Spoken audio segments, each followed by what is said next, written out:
Hi friends, ముందుగా study బ్రహ్మ YouTube ఛానల్కు స్వాగతం. ఫ్రెండ్స్, మనం తెలంగాణ ఉద్యమ చరిత్రకు సంబంధించి లాస్ట్ టైం ఆపరేషన్ పోలో మరియు హైదరాబాద్ రాష్ట్రానికి సంబంధించి ప్రతిసారి వస్తున్నటువంటి బిట్స్ పదే పదే వచ్చినటువంటి బిట్స్ గురించి ప్రాక్టీస్ చేయడం జరిగింది, తెలుసుకోవడం జరిగింది. అలాగే ఈ రోజటి వీడియోలో 1952 ముల్కీ ఉద్యమానికి సంబంధించి ముఖ్యమైన సమాచారం, ముఖ్యమైన బిట్స్ని ఈ రోజటి వీడియోలో తెలుసుకోవడం జరుగుతుంది. మిగతా వీడియోల్లో కూడా 1969 జై తెలంగాణ ఉద్యమానికి సంబంధించి మలిదశ తెలంగాణ ఉద్యమం, అలాగే రాజకీయ ప్రక్రియ, ఆపరేషన్, అలాగే పార్లమెంటు ప్రక్రియ, ఇలా అన్ని విషయాలపై గ్రూప్ 2 ఎగ్జామ్ కన్నా మొదలు వీటిని అందివ్వాలనే ఉద్దేశంతో ఈ వీడియో చేయడం జరుగుతుంది ఫ్రెండ్స్, ఈ వీడియో చూడండి. ప్రతిసారి వస్తున్నటువంటి బిట్స్ కాబట్టి వీటిని మనం క్లియర్గా తెలుసుకున్నట్లయితే బేసిక్పై పడే బిట్స్ని కన్ఫ్యూజన్ లేకుండా ఆన్సర్ చేయడానికి వీలుగా ఉంటుంది ఫ్రెండ్స్.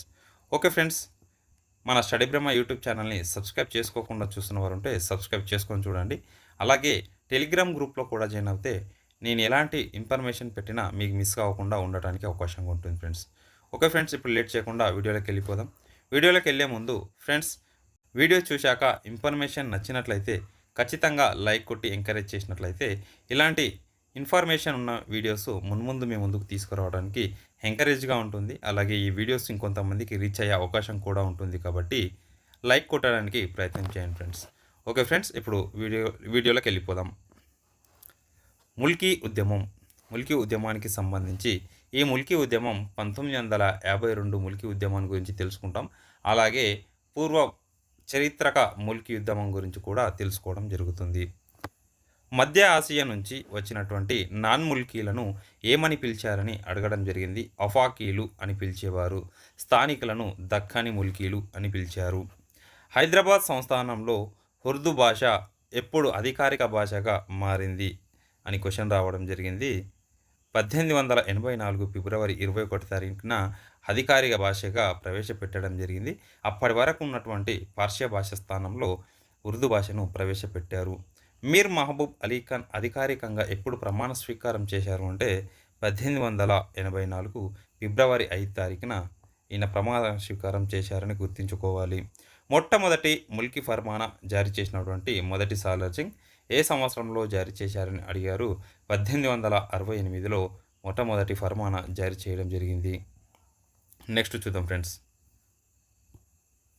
ఫర్మానా ప్రకారం అంటే మొదటి సాలార్ జంగ్ జారీ చేసినటువంటి ముల్కీ ఫర్మానా ప్రకారం ముల్కీ అనగా 15 సంవత్సరాల స్థానికుడై ఉండాలి అని అర్థం. 1919 ముల్కీ ఫర్మానా ప్రకారం ముల్కీ అనగా అని అడగడం జరిగింది. 15 సంవత్సరాలు స్థానికంగా నివాసమై ఉండాలి అని గుర్తుంచుకోవాలి. అయితే ముల్కీ ఉద్యమ గాడ్ ఫాదర్గా పిలువబడినటువంటి వ్యక్తి గురించి అడగడం జరిగింది. మహారాజా కిషన్ పరిషద్ను ముల్కీ ఉద్యమ గాడ్ ఫాదర్గా పిలవడం జరుగుతుంది. ముల్కీ హక్కుల కోసం దక్కాని జాతీయవాదాన్ని ప్రారంభించిన వ్యక్తి డాక్టర్ జోరేగా గుర్తుంచుకోవాలి. ఈయన ఉస్మానియా యూనివర్సిటీ ప్రొఫెసర్గా పనిచేయడం జరిగింది. అలాగే ముల్కీ హక్కుల కోసం ఉస్మానియా యూనివర్సిటీ కేంద్రంగా ఏర్పాటు చేసిన సంస్థను అడగడం జరిగింది. ఇది 1920లో ఏర్పాటు చేయబడిన సంస్థ హోయూ ముల్కీ గ్రాడ్యుయేట్ అసోసియేషన్. హోయూ ముల్కీ గ్రాడ్యుయేట్ అసోసియేషన్. నెక్స్ట్ చూద్దాం friends.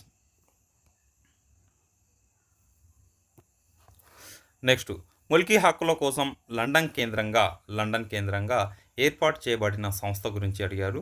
The society of union progress అనే సంస్థ 1926లో ఏర్పాటు చేశారని గుర్తుంచుకోవాలి. ముల్కీ హక్కుల కోసం ఏర్పడిన గ్రంథాలయం ఇదర్ హై అదాబియత్ ఐ ఉర్దూ అనే గ్రంథాలయం ఏర్పాటు చేయబడింది.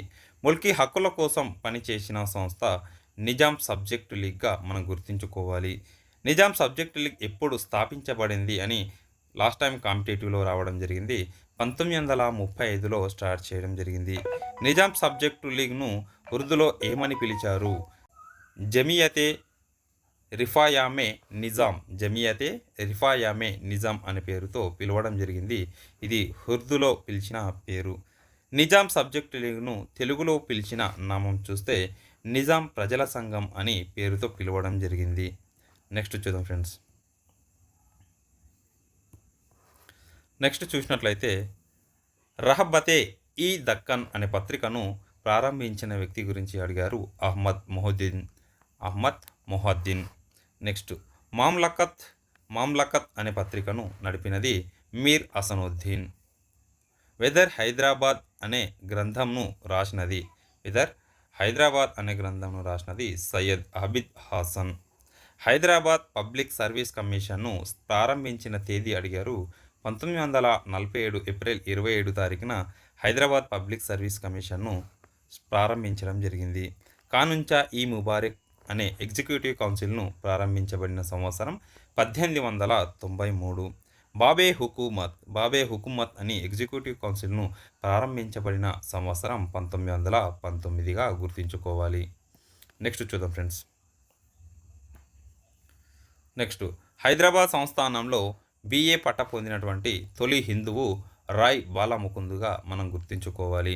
అరవమందు అయ్యంగార్ కమిటీ దేనికోసం ఏర్పాటు చేశారని అడగడం జరిగింది.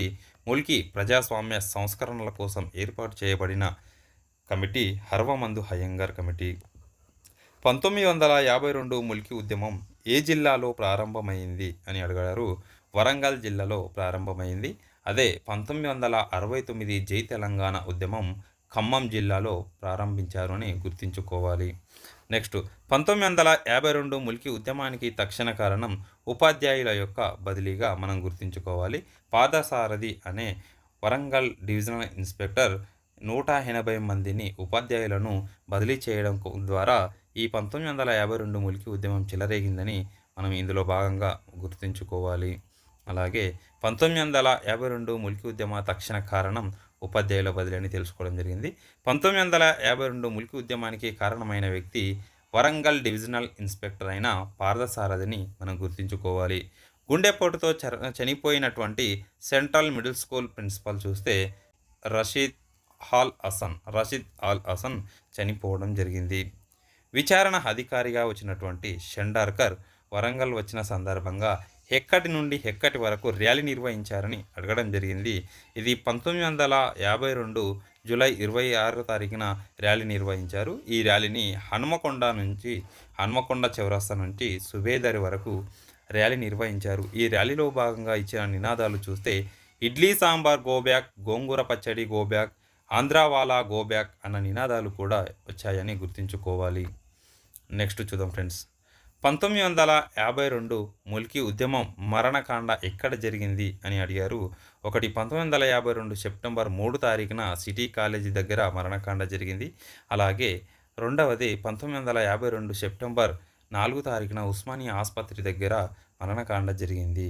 అయితే ఇక్కడ 4 వ్యక్తులు మరియు ఇక్కడ 4 వ్యక్తులు మొత్తం 8 మంది వ్యక్తులు చనిపోయారని మనం గుర్తుంచుకోవాలి. ఇక్కడ ఉస్మానియా ఆసుపత్రి దగ్గర చనిపోయినటువంటి వ్యక్తుల యొక్క శవాల గురించి మరణకాండ జరిగిందని ఇందులో భాగంగా మనం గుర్తుంచుకోవాలి. 1952 ముల్కీ ఉద్యమం సందర్భంగా ఎంతమంది విద్యార్థులు చనిపోయారని అడిగారు. 8 మంది విద్యార్థులు చనిపోయారు. 1952 ముల్కీ ఉద్యమంలో తొలి అమరుడు మహమ్మద్ కాసిం. అలాగే 1969 ఉద్యమంలో తొలి అమరుడు చూస్తే శంకర్. మలిదశ తెలంగాణ ఉద్యమంలో తొలి అమరుడు శ్రీకాంతచారిగా గుర్తుంచుకోవాలి. ఈ శ్రీకాంతచారి ఎల్బీ నగర్ చౌరస్తా దగ్గర ఒంటిపై పెట్రోల్ పోసుకొని ప్రాణార్పణ చేసినటువంటి వ్యక్తి శ్రీకాంతచారిగా మనం గుర్తుంచుకోవాలి. ఈయన డిసెంబర్ 3 తారీఖు మరణించడం జరిగింది. 2009 డిసెంబర్ 3 తారీఖున మరణించడం జరిగింది. అదే తెలంగాణ సాయుధ పోరాటంలో మొట్టమొదటి అమరుడు చూస్తే దొడ్డి కొమరయ్యగా మనం గుర్తుంచుకోవాలి. దొడ్డి కొమరయ్య. ఈయన 1946 జూలై 4 తారీఖున మరణించినటువంటి వ్యక్తి దొడ్డి కొమరయ్య. ఈయన మరణం చేత 2వ దశ తెలంగాణ సాయుధ పోరాటం ప్రారంభించబడింది. ఇది దీనికి సంబంధించి. నెక్స్ట్ చూద్దాం ఫ్రెండ్స్.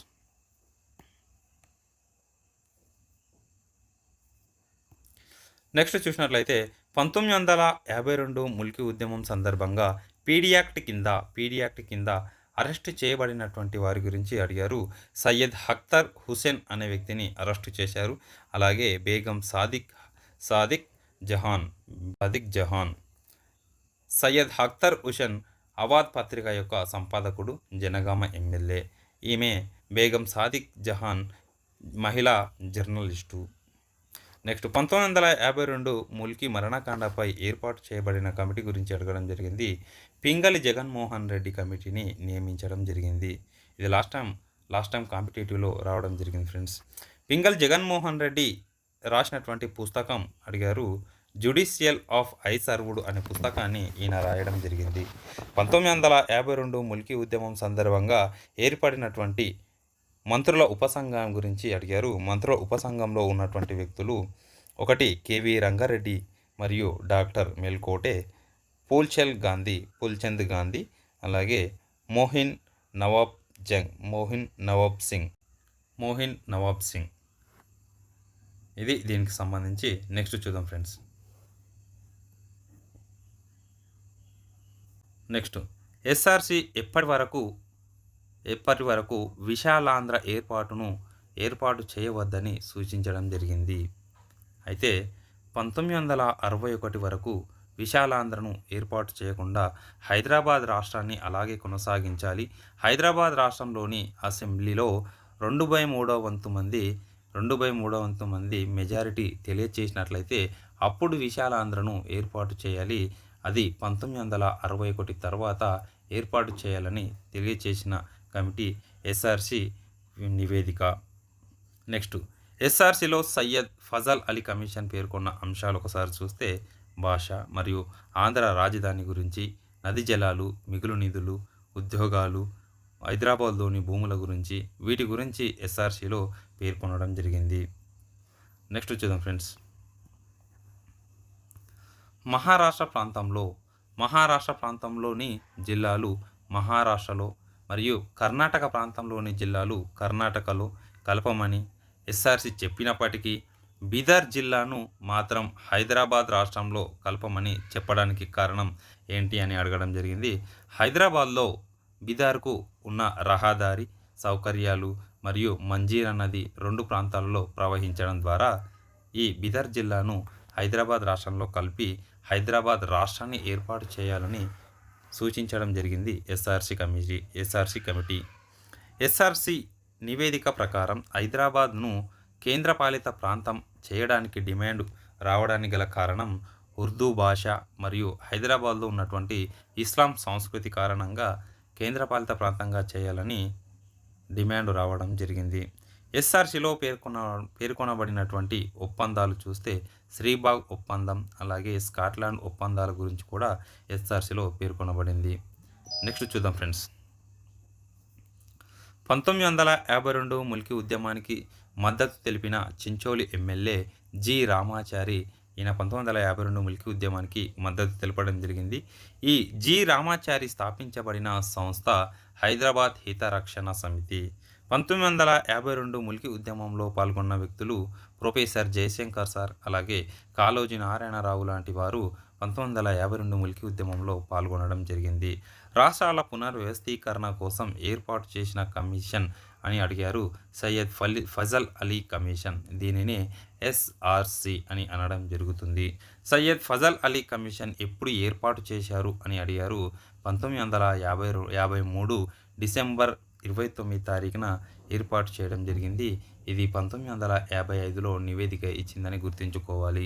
సయ్యద్ ఫజల్ అలీ కమిషన్లో ఉన్నటువంటి సభ్యులు ఎవరు అడిగారు.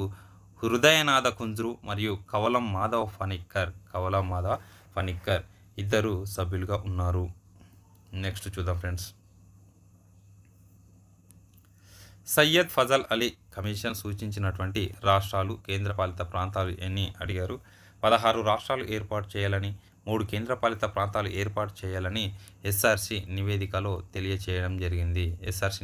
తెలియజేస్తే దీన్ని కాదని కేంద్ర ప్రభుత్వం ఏర్పాటు చేసిన రాష్ట్రాలు 14 రాష్ట్రాలు ఏర్పాటు చేశారు. అలాగే 6 కేంద్రపాలిత ప్రాంతాలను ఏర్పాటు చేశారని మనం గుర్తుంచుకోవాలి. డాక్టర్ బిఆర్ అంబేద్కర్ ఎక్కడ జన్మించారు అని అడగడం జరిగింది. 1891 ఏప్రిల్ 14న మధ్యప్రదేశ్లోని మౌ అనే గ్రామంలో జన్మించారు. డాక్టర్ బిఆర్ అంబేద్కర్ స్థాపించిన పత్రికలు చూస్తే మూక్ నాయక్ అనే పత్రికను, బహిష్కృత భారత్ అనే పత్రిక, జనతా మరియు ప్రబుద్ధ భారత్ అనే పత్రికలు స్థాపించారని గుర్తుంచుకోవాలి. నెక్స్ట్ చూద్దాం. డాక్టర్ బిఆర్ అంబేద్కర్ స్థాపించిన రాజకీయ పార్టీలు ఇండిపెండెంట్ లేబర్ పార్టీ, అలాగే షెడ్యూల్డ్ కులాల సమాఖ్య, రిపబ్లికన్ పార్టీ ఆఫ్ ఇండియా అనే పార్టీని, ఈ 3 రాజకీయ పార్టీలను డాక్టర్ బిఆర్ అంబేద్కర్ స్థాపించారని గుర్తుంచుకోవాలి. అంబేద్కర్ స్థాపించిన సంస్థలు హితకారిణి, బహిష్కృత భారత్ అనే సంస్థలు స్థాపించడం జరిగింది. అంబేద్కర్కు ఏ సంవత్సరంలో భారతరత్న అవార్డు వచ్చింది అంటే 1990లో రావడం జరిగింది. అంబేద్కర్కు ఏ సంవత్సరంలో ఓయూ గౌరవ డాక్టరేట్ను ఇచ్చారు అంటే 1953లో ఇవ్వడం జరిగింది. చిన్న రాష్ట్రాలపై అంబేద్కర్ అభిప్రాయాలు ఏ గ్రంథంలో పేర్కొనబడినాయి అని అడిగారు. థాట్స్ ఆఫ్ లింగ్విస్టిక్ స్టేట్స్ అనే గ్రంథంలో పేర్కొనబడిందని మనం గుర్తుంచుకోవాలి. నెక్స్ట్ చూద్దాం ఫ్రెండ్స్. నెక్స్ట్ చూసినట్లయితే అంబేద్కర్ ప్రకారం ఒక రాష్ట్రానికి ఉండవలసిన లక్షణాలు జనాభా మరియు భౌగోళిక విస్తీర్ణం, అలాగే ఆర్థిక స్వావలంబన, ఈ 3 ఖచ్చితంగా ఉండాలని అంబేద్కర్ తెలియచేయడం జరిగింది. ఒక భాష ఒక రాష్ట్రం, లేదా ఒక రాష్ట్రం ఒక భాష. పై రెండింటిలో అంబేద్కర్ ఓటు వేసినది ఒక రాష్ట్రం ఒక భాష అని తెలియచేయడం జరిగింది. అయితే ఒకే భాష మాట్లాడే వ్యక్తులు ఒక రాష్ట్రంగా ఏర్పడడం కన్నా ఒక రాష్ట్రంలో ఒక భాష ఉంటే ఎలాంటి ప్రాబ్లం ఉండదు అని తెలియచేయడం జరిగింది. ఒక భాష ఒక రాష్ట్రం కన్నా ఒకే భాష మాట్లాడే వ్యక్తులు చూస్తే హిందీ మాట్లాడే వ్యక్తులు చాలామంది ఉన్నారు.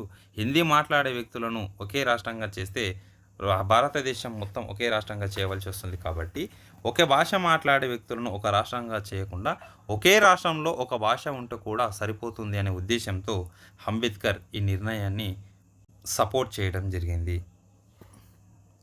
నెక్స్ట్ చూద్దాం ఫ్రెండ్స్. అంబేద్కర్ను ఆధునిక మానవుడిగా పిలవడానికి గల కారణం హిందూ కోడ్ బిల్లు యొక్క రూపకల్పన ద్వారా అంబేద్కర్ను ఆధునిక మనువుగా పిలువబడినాడు. అంబేద్కర్ చిన్న రాష్ట్రాలను సమర్థించుటకు కారణం దళితులు మరియు బలహీన వర్గాలు మైనారిటీలకు న్యాయం జరుగుతుందని భావించడం. ఎస్టీ రిజర్వేషన్లపై తెలంగాణ రాష్ట్ర ప్రభుత్వం ఏర్పాటు చేసిన కమిటీ చెల్లప్ప కమిటీ. తెలంగాణ రాష్ట్ర ప్రభుత్వం మైనారిటీ రిజర్వేషన్లపై ఏర్పాటు చేసిన కమిటీ సుధీర్ కమిటీ. అంబేద్కర్ యొక్క సతీమణులు రామాబాయి, అలాగే సవితా అంబేద్కర్. అంబేద్కర్ యొక్క తల్లిదండ్రులు భీమాబాయి, అలాగే రామ్జీ మలోజీ సక్పాల్, వీళ్ళు తల్లిదండ్రులు. నెక్స్ట్ చూద్దాం ఫ్రెండ్స్. నెక్స్ట్ చూసినట్లయితే అంబేద్కర్ యొక్క తల్లిదండ్రుల గురించి తెలుసుకోవడం జరిగింది.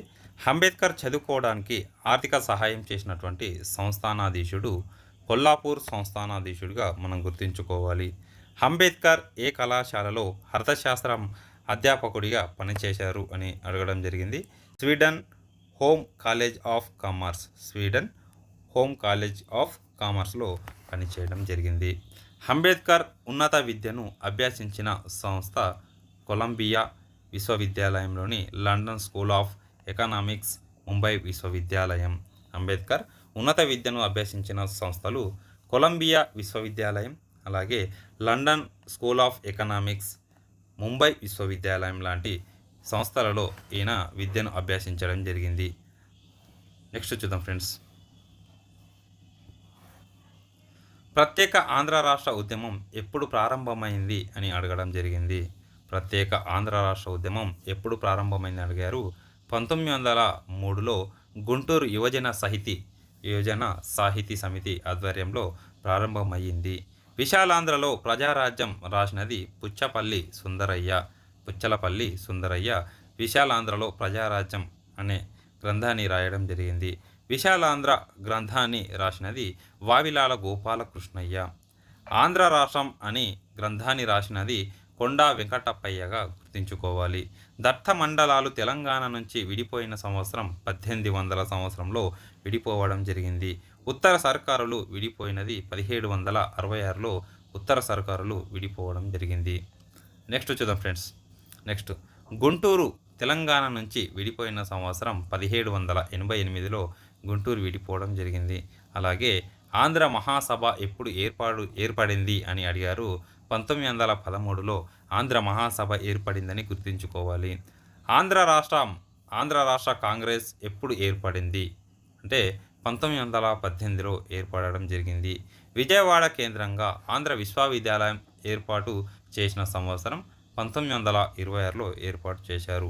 శ్రీబాగ్ ఒప్పందం జరిగిన సంవత్సరం 1937 నవంబర్ 16 తారీఖున శ్రీబాగ్ ఒప్పందం జరిగింది. శ్రీబాగ్ ఒప్పందంపై సంతకాలు చేసిన వ్యక్తుల గురించి చూసినట్లయితే కొండ వెంకటప్పయ్య, అలాగే కడప కోటిరెడ్డి, కల్లూరి సుబ్బారావు, గాడిచెర్ల హరి సర్వోత్తమరావు, అలాగే దేశిరాజు హనుమంతయ్య, సీతారామిరెడ్డి ఇలా ఆరుగురు వ్యక్తులు సంతకాలు చేశారని గుర్తుంచుకోవాలి. నెక్స్ట్ చూద్దాం ఫ్రెండ్స్. దత్త మండలాలకు రాయలసీమ అని పేరు పెట్టింది గాడిచెర్ల హరి సర్వోత్తమరావుగా గుర్తుంచుకోవాలి. ఆంధ్ర రాష్ట్ర ఏర్పాటు కోసం ఏర్పాటు చేయబడిన కమిటీలు ఎస్కే తార్ కమిటీ, అలాగే జేవీపీ కమిటీ, అలాగే కైలాసనాథ్ వాంచు కమిటీ. ఈ 3 కమిటీలు ఆంధ్ర రాష్ట్ర ఏర్పాటు కోసం ఏర్పాటు చేయబడినటువంటి కమిటీలు. ఎస్కే తార్ కమిటీ ఎప్పుడు ఏర్పాటు చేయబడింది అని అడిగారు. 1948 జూన్ 17 తారీఖున అప్పటి రాజ్యాంగ పరిషత్చే ఏర్పాటు చేయబడిన కమిటీ ఎస్కే తార్ కమిటీ. ఇది 1948 డిసెంబర్ 13 తారీఖున నివేదిక సమర్పించడం జరిగింది. జేవీపీ కమిటీలోని సభ్యులు అడగడం జరిగింది. జవహర్ లాల్ నెహ్రూ, అలాగే వల్లభాయ్ పటేల్, పట్టాభి సీతారామయ్య లాంటి వ్యక్తులు జేవీపీ కమిటీలో ఉన్నారు. ఈ పట్టాభి సీతారామయ్య కాంగ్రెస్ అనే గ్రంథాన్ని రాయడం జరిగింది. నెక్స్ట్ చూసినట్లయితే జేవీపీ కమిటీ ఎప్పుడు ఏర్పాటు చేయబడింది అని అడిగారు. 1948 డిసెంబర్ 18 తారీఖున జేవీపీ కమిటీ ఏర్పాటు చేయబడింది. 1949 ఏప్రిల్ 5 తారీఖున దీని యొక్క నివేదికను సమర్పించింది. ఆంధ్ర రాష్ట్ర ఏర్పాటు కోసం నిరాహార దీక్ష చేసిన వ్యక్తుల గురించి అడిగారు. 1 గొల్లపూడి సీతారామ శాస్త్రి, ఈయననే స్వామి సీతారాం అని అనడం జరుగుతుంది. ఈయన 1951 ఆగస్టు 15 నుంచి 35 రోజుల పాటు ఈయన ఆమరణ నిరాహార దీక్ష చేశారని గుర్తుంచుకోవాలి. 2వ వ్యక్తి పొట్టి శ్రీరాములు, ఈయన 1952 అక్టోబర్ 19 తారీఖు నుంచి డిసెంబర్ 15 తారీఖు వరకు 58 రోజుల పాటు ఆమరణ నిరాహార దీక్ష చేశారని గుర్తుంచుకోవాలి. ఆంధ్ర రాష్ట్రం ఏర్పడిన సంవత్సరం గురించి అడిగారు. ఇది 1953 అక్టోబర్ 1 తారీఖున ఆంధ్ర రాష్ట్రం ఏర్పడింది. ఇదే రోజున తెలంగాణలో ఖమ్మం జిల్లా ఏర్పడిందని గుర్తుంచుకోవాలి. నెక్స్ట్, ఆంధ్ర రాష్ట్ర మొదటి సీఎం మరియు డిప్యూటీ సీఎం గురించి చూస్తే ప్రకాశం పంతులు ఈయన మొదటి సీఎంగా, నీలం సంజీవరెడ్డి ఉప ముఖ్యమంత్రిగా ఉన్నారు. ఆంధ్ర రాష్ట్ర రాజధాని కర్నూలులో రాజధాని ఏర్పాటు చేస్తే హైకోర్టును గుంటూరులో ఏర్పాటు చేశారని గుర్తుంచుకోవాలి. పెద్ద మనుషుల ఒప్పందం సమయంలో ఏఐసిసిగా అధ్యక్షుడు ఎవరు ఉన్నారు అని అడిగారు. దెబర్ అనే వ్యక్తి ఏఐసిసి అధ్యక్షుడిగా, ఆల్ ఇండియా కాంగ్రెస్ అధ్యక్షుడిగా ఉండడం జరిగింది. నెక్స్ట్, పెద్ద మనుషుల ఒప్పందం మధ్యవర్తి అప్పటి కేంద్ర హోంమంత్రి గోవింద వల్లభ పంత్గా గుర్తుంచుకోవాలి. గోవింద వల్లభ పంత్ పెద్ద మనుషుల ఒప్పందానికి మధ్యవర్తిత్వం వహించారు. నెక్స్ట్ చూద్దాం ఫ్రెండ్స్. నెక్స్ట్ చూసినట్లయితే ఏ ప్రాంతాల వారు తమను ఆంధ్రలో కలపాలని డిమాండ్ చేశారని అడిగారు. ఒరిస్సా రాష్ట్రంలోని తెలుగు మాట్లాడేవారు గంజం, అలాగే బరంపురం, చక్రాపూర్, అలాగే కోరట్పూర్ లాంటి 4 ప్రాంతాల వారు, అలాగే కర్ణాటక రాష్ట్రంలోని కొల్లార్, బళ్ళారి ఈ 2 ప్రాంతాల వారు ఆంధ్రలో కలపాలని డిమాండ్ చేయడం జరిగింది. నెక్స్ట్, ఏక్ మసూమ్ లड़की को एक नटखट लड़का से शादी किया गया. एक मासूम लड़की को एक नटखट लड़का से शादी किया गया. चले तो चले, अगर नहीं चले तो తలక్ లే సక్తే అని ఎవరు వ్యాఖ్యానించారు అని అడగడం జరిగింది. జవహర్లాల్ నెహ్రూ ఈ వాక్యాన్ని అనడం జరిగింది. తెలంగాణవాదిగా ఉండి చివరి విషయంలో సమైక్య వాదాన్ని జైకొట్టినటువంటి వ్యక్తి బూరుగుల రామకృష్ణారావు. ఈయన అప్పటి హైదరాబాద్ సీఎం. నెక్స్ట్ గోల్కొండ పత్రిక సంపాదకుడి గురించి అడిగారు సురవరం ప్రతాపరెడ్డి. గోల్కొండ కవుల చరిత్ర అన్న పుస్తకం రాసినది 1934లో సురవరం ప్రతాపరెడ్డి రాయడం జరిగింది. ఇది నీలగిరి పత్రికలో. నెక్స్ట్ హిమ్రోజ్ అనే పత్రికను స్థాపించినది సోయాబుల్లా ఖాన్. ఈ సోయాబుల్లా ఖాన్ తేజ్ అనే పత్రిక, రయ్యత్ అనే పత్రిక, హిమ్రోజ్ అనే పత్రికల్లో పనిచేయడం జరిగింది. నీలగిరి అనే పత్రికను స్థాపించినది సంపాదకుడు షబ్నవీసు వెంకట రామ నరసింహారావు. నీలగిరి అనే పత్రికను సంపాదకుడిగా ఉన్నారని గుర్తుంచుకోవాలి. పెద్ద మనుషుల ఒప్పందం ఎప్పుడు జరిగింది? 1956 ఫిబ్రవరి 20 తారీఖున పెద్ద మనుషుల ఒప్పందం జరిగిందని. పెద్ద మనుషుల ఒప్పందంలో సంతకాలు చేసిన వ్యక్తుల గురించి చూస్తే ఇది మన తెలంగాణ వ్యక్తులు చూస్తే బొరుగుల రామకృష్ణారావు, అలాగే కేవీ రంగారెడ్డి, మరి చెన్నారెడ్డి, జేవి నరసింహారావు, అప్పటి హైదరాబాద్ రాష్ట్ర కాంగ్రెస్ అధ్యక్షుడిగా ఉన్నటువంటి జేవి నరసింహారావు. ఈ నలుగురు వ్యక్తులు పెద్ద మనుషుల ఒప్పందంలో తెలంగాణ నుంచి సంతకాలు చేస్తే, పెద్ద మనుషుల ఒప్పందంలో ఆంధ్ర నుంచి సంతకాలు చేసిన వ్యక్తులు ఒకటి బిజవాడ గోపాలరెడ్డి, రెండవది నీలం సంజీవరెడ్డి, మూడవది సర్దార్ గౌతులచ్చన్న, నాలుగవ వ్యక్తి అల్లూరి సత్యనారాయణ. ఈయన ఆంధ్ర రాష్ట్రం యొక్క కాంగ్రెస్ అధ్యక్షుడిగా వ్యవహరిస్తున్నారు. ఈ 8 మంది వ్యక్తులు పెద్ద మనుషుల ఒప్పందంపై సంతకాలు చేశారని గుర్తుంచుకోవాలి. పెద్ద మనుషుల ఒప్పందంలో ఉన్నటువంటి అంశాలు 14 అంశాలు ఉంటాయి. పెద్ద మనుషుల ఒప్పందంలో ముఖ్యంగా ఉన్నటువంటి అంశాల గురించి చర్చించిన అంశాల గురించి చూస్తే మిగులు నిధుల గురించి, అలాగే మద్యపానం, విద్యా సౌకర్యాలు, విద్యా ఉద్యోగాలు, అలాగే ఉర్దూ భాష గురించి మరియు ముల్కీ గురించి, భూములు టీఆర్సీ ఆధ్వర్యంలో ఉండాలని, మంత్రి మండలి గురించి, హైదరాబాద్ రాష్ట్ర కాంగ్రెస్ గురించి చర్చించడం జరిగింది. ఇవి ముఖ్యంగా ఉన్నటువంటి అంశాలు. కేవీ రంగారెడ్డి సొంత గ్రామం గురించి అడిగారు. పెద్ద మంగళారం. ఇది మొయినాబాద్ మండలం, రంగారెడ్డి జిల్లాలో ఉన్నటువంటి గ్రామం. ఆంధ్రప్రదేశ్ రాష్ట్రంలో తెలంగాణ నుండి డిప్యూటీ సీఎంలుగా పనిచేసిన వ్యక్తులు చూస్తే కేవీ రంగారెడ్డి డిప్యూటీ సీఎంగా పనిచేశారు. జేవి నరసింహారావు, అలాగే సి జగన్నాథం, దామోదర్ రాజనరసింహ, ఈ నలుగురు వ్యక్తులు డిప్యూటీ సీఎంలుగా పనిచేశారని మనం గుర్తుంచుకోవాలి. నెక్స్ట్ చూసినట్లయితే ది స్ట్రగుల్ అండ్ ది బిట్రెల్ అన్న గ్రంథాన్ని రాసిన వ్యక్తి ఎవరు అని అడిగారు. కేవీ రంగారెడ్డి రాయడం జరిగింది. తెలంగాణ ప్రాంతీయ సంఘం అధ్యక్షులుగా పనిచేసిన వ్యక్తులు ఒకటి కె అచ్యుతారెడ్డి. ఈయన 1958 నుంచి 62 వరకు. రెండవ వ్యక్తి టి హయగ్రీవాచారి. ఈయన 1962 నుంచి 67 వరకు చేశారు. అలాగే మూడవ వ్యక్తి జె చొక్కారావు 67 నుంచి 72 వరకు. నాలుగవ వ్యక్తి కోదాటి రాజమల్లు 1972 నుంచి 73 వరకు పనిచేయడం జరిగింది. తెలంగాణ ప్రాంతీయ సంఘం ఉప అధ్యక్షులుగా ఉన్నటువంటి వ్యక్తులు చూస్తే మసుమా బేగం, అలాగే టి రంగారెడ్డి, కోదాటి రాజమల్లు, సయ్యద్ రహ్మత్ అలీ లాంటి నలుగురు వ్యక్తులు ఉపాధ్యక్షులుగా పనిచేయడం జరిగింది. నెక్స్ట్ ఆంధ్రప్రదేశ్ రాష్ట్ర మొట్టమొదటి ముఖ్యమంత్రి నీలం సంజీవరెడ్డి. ఆంధ్రప్రదేశ్ మొట్టమొదటి స్పీకర్ అయ్యదేవర కాళేశ్వరరావు. ఆంధ్రప్రదేశ్ రాష్ట్ర మొట్టమొదటి డిప్యూటీ స్పీకర్ కల్లూరి సుబ్బారావు. అలాగే ఆంధ్రప్రదేశ్ రాష్ట్ర మొట్టమొదటి ప్రతిపక్ష నేత పుచ్చలపల్లి సుందరయ్యగా మనం వీరిని గుర్తుంచుకోవాలి. ఆంధ్రప్రదేశ్ రాష్ట్రంలో మొదటి మంత్రివర్గంలో తెలంగాణ నుండి ప్రాతినిధ్యం వహించిన వ్యక్తుల గురించి ఇప్పుడు చూసినట్లయితే కేవీ రంగారెడ్డి మంత్రి పదవిలో ఉన్నారు. అలాగే వల్లూరి సుబ్బారావు, మెహిదీ నవాబ్ జంగ్, అలాగే జేవి నరసింహారావు, మందమూల నరసింహారావు లాంటి 5 వ్యక్తులు ఆంధ్రప్రదేశ్ రాష్ట్రంలో మొట్టమొదటి మంత్రులుగా వ్యవహరించడం జరిగింది. తెలంగాణ రాష్ట్రంలో కృష్ణానది పరివాహక ప్రాంతం చూస్తే 68.5% ఉంది. ఆంధ్రప్రదేశ్లో కృష్ణానది పరివాహక ప్రాంతం 31.5% ఉంది. తెలంగాణలో గోదావరి నది పరివాహక ప్రాంతం చూస్తే 79% ఉంటే ఆంధ్రప్రదేశ్లో గోదావరి నది పరివాహక ప్రాంతం 21% ఉందని గుర్తుంచుకోవాలి. నెక్స్ట్ చూసినట్లయితే కృష్ణా గోదావరి నీటి కేటాయింపులపై ఏర్పాటు చేసినటువంటి ట్రిబ్యునల్స్ ఒకటి బచావత్ ట్రిబ్యునల్, రెండవది బ్రజేష్ కుమార్ ట్రిబ్యునల్ లాంటి ఈ 2 ట్రిబ్యునల్ను ఏర్పాటు చేయడం జరిగింది. బచావత్ ట్రిబ్యునల్లోని సభ్యుల గురించి అడిగారు. డిఎం బండారి అలాగే డిఎం సేన్ ఈ ఇద్దరు వ్యక్తులు బచావత్ ట్రిబ్యునల్లో సభ్యులుగా ఉన్నారు.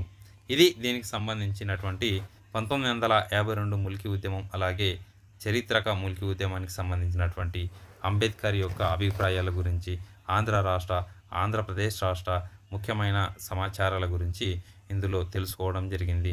ఈ ఇంపార్టెంట్ బిట్స్ని 1కి 2 సార్లు చూడండి ఫ్రెండ్స్. ఇవి పదే పదే క్వశ్చన్స్ ప్రతిసారి కాంపిటేటివ్లో రావడం జరుగుతుంది కాబట్టి ఈ బిట్స్ని మీకు అందివ్వడం జరుగుతుంది. ఇలాంటి ఇన్ఫర్మేషన్ ఉన్న బిట్స్ని ఇలాగే ఇన్ఫర్మేషన్ ఉన్న వీడియోస్ని మీ ముందుకు తీసుకురావడానికి ప్రతిసారి ప్రయత్నం చేస్తూ ఉంటాను. మీరు మన స్టడీ బ్రహ్మ యూట్యూబ్ ఛానల్ని సపోర్ట్ చేయండి. అలాగే లైక్ కొట్టి ఎంకరేజ్ చేసినట్లయితే ఇలాంటి వీడియోస్ మీ ముందుకు మున్ముందు తీసుకురావడానికి ఎంకరేజ్గా ఉంటుంది ఫ్రెండ్స్. ఓకే ఫ్రెండ్స్, ఇలాంటి వీడియోస్ మున్ముందు మీ ముందుకు తీసుకువస్తూ ఉంటాను. నెక్స్ట్ వీడియోలో మళ్ళీ కలుద్దాం. Thank you.